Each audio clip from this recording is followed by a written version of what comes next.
While black men are struggling to keep their skin healthy, black women are risking their lives to lighten their melanin.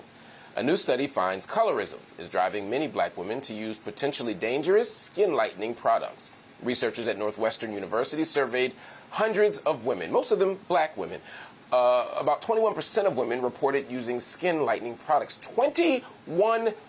That's more than 1 in 5. I'm trying to understand why, and so I brought in two people who are brilliant, wonderful experts who can help me make sense of it all. First up is Dr. Yaba Blay. She's a scholar, activist, a cultural worker, and author of an amazing book. It's called One Drop: Shifting the Lens on Race. We're also joined by Dr. Hope Mitchell, a board-certified dermatologist and CEO and founder of Mitchell Dermatology. Dr. Mitchell, I'm going to start with you.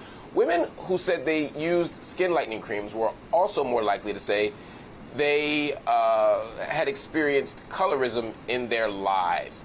How do you make sense of this reality? We experience colorism, but the response is to engage in a practice that's largely unhealthy. It's very unhealthy, and it's unfortunate. I experience in my practice many people who come in seeking not only just evening of their skin tone, right? That's probably one of the biggest reasons why women come in about dyspigmentation, but also colorism as well. I've definitely experienced in my practice women who want to lighten their skin tone, women who have been the victim, I say, of buying products on the internet that have dangerously high levels of hydroquinone, an active ingredient that helps to lighten skin tones where they have overused it, and I've had to help them to correct their skin tone. Wow. Dr. Blay, this is complicated to me, right? And I'm trying to understand it. I mean, I get you experience colorism. You live in a white supremacist world that tells you the entire time you're on the planet that something's wrong with your hips, your lips, your nose, your skin, all of it. When women are using these products, I know you've done research on this, are they doing it strategically just to survive a world that's anti-black, or does it become something internalized where they actually want to feel better about themselves? I think it's a combination of both. And before we even get into that, I want to make a correction in that it's interesting that the research only focused on women, because both women and men lighten their skin, particularly all over the world. So it's interesting that there's a feminization of whiteness and a masculinization of blackness, such that largely black men are rewarded, seen as more attractive, more masculine if they are dark skinned. And that applies to women as well. So what I've seen across the world is that the attempt to be seen as beautiful definitely fuels the practice of skin lightening.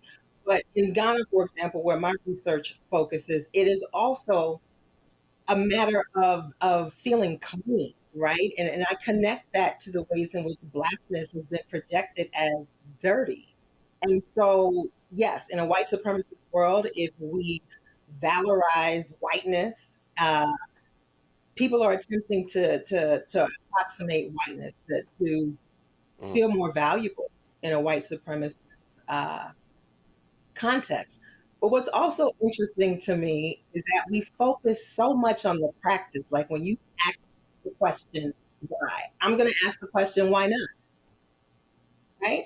We live in a world that makes it an option. And we spend so much time talking about folks who take advantage of the option as opposed to the folks who make it an option, right? We focus so much on women, especially who bleach their skin, as if I can go in the beauty supply store right now. There's an entire aisle full of products that the U.S. says are banned. How'd they get there? It's a multi-billion-dollar industry, right? And Wow. like, straightening, like BBLs, like so many practices, we talk about the practices more than we talk about the politics. Right, which is an important analysis that we have to have. Actually, I really appreciate that. I also appreciate pointing out that men get this stuff too. I think actually about Sammy Sosa And Sammy Sosa was rich, famous. Headed to the Hall of Fame, or had a Hall of Fame career, steroids notwithstanding. He had all the things. He didn't need any more success, and yet he still bleached his skin considerably. Dr. Mitchell, this isn't just a cultural decision or a psychological choice. There's an actual physical consequence to this stuff. 45% of the women surveyed said that they were unaware of ingredients like hydroquinone that exists inside of skin lightening products. I suspect men will be equally unaware of these products. Those types of ingredients are unhealthy. They're dangerous. What are some of the risks we face physically when we make these choices?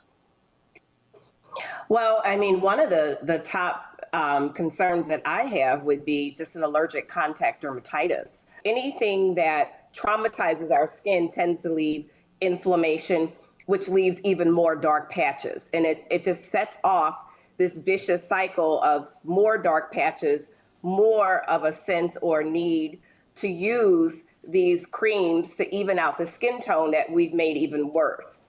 And so that's probably our top concern. Exogenous ochronosis is a more permanent condition where we can see really deeply set pigmentation that looks more dark brown or gray in the skin. And that's a condition that can be more permanent and much more difficult to remove. Doc, somebody comes to you and says, hey, I want to lighten my skin. What do you tell them? I tell them, healthy skin is where it's at, right? Regardless of your skin tone. And healthy skin to dermatologists means definitely skin that has an intact skin barrier, skin in which there's balance of oil, hydration. All skin tones are beautiful, right? Or can be bright.